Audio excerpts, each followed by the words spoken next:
Alright, I got a little juice, so I better make this fast. Spec and Futaba. Alright, this is the thing with Spektrum and Futaba.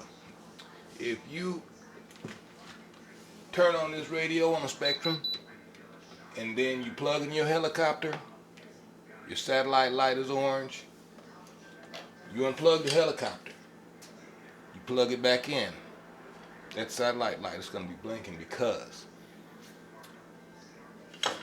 when you unplug that helicopter, you also have to reset the transmitter on the Spektrum before you can plug that back in.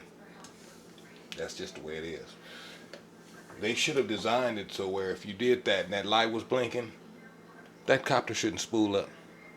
Because if that copter spools up and takes off and that light is blinking, Lord knows what's going to happen. So, another thing, Spektrum and Futaba. If you want to know if Futaba more complicated, it's not. There are many videos out there on how to set up Futaba transmitter. It's all the same as far as you setting up your transmitter. Your first menu, your dual rate and expos, endpoints, sub trims. If you used your Spektrum long enough, you know all the menus. Reverse. You don't use trim. It's your throttle cut. Fail safe parameters. TH, you don't use none of this. Revo Mix Trainer, you don't use none of that.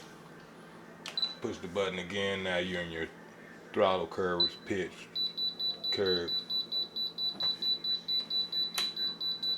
Oh, your battery low. Gotta charge that. And gyro gains, hover and throttle pitch, you turn those off, your throttle hold. It's not that difficult. But with the new DX9, they resolved that issue when you unplug your helicopter and plug in your transmitter. I mean, when your transmitter's on and you unplug your helicopter and plug it back in, the satellites stay solid.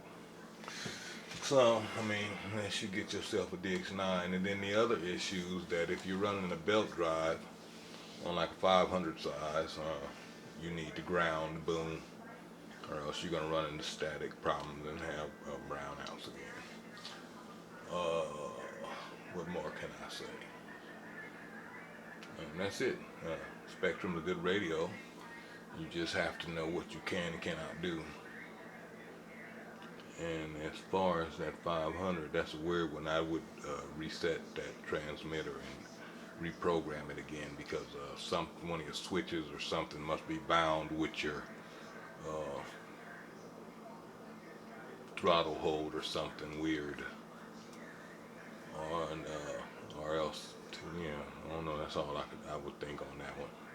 Yeah, because it works with one and not working with the other. And I'd recommend Futaba over Spektrum, of course, unless you were getting a DX9. It looks like a much better system now. But I'll always stay with Futaba myself. You have channel hopping. I guess say if you got a brownout of one signal, it will hop over to the other, for example. You would never lose signal. I can unplug and plug my helicopter back in, and my receiver stays solid. I can turn my transmitter off and back on, and it'll rebind right back to the chopper like that. Just say I'm up in the air flying, I can turn off my transmitter and turn it back on. You can't do that with a Spektrum. Okay, there we go. I mean, there's a lot of Spektrums out there on the market that you can get for a decent price.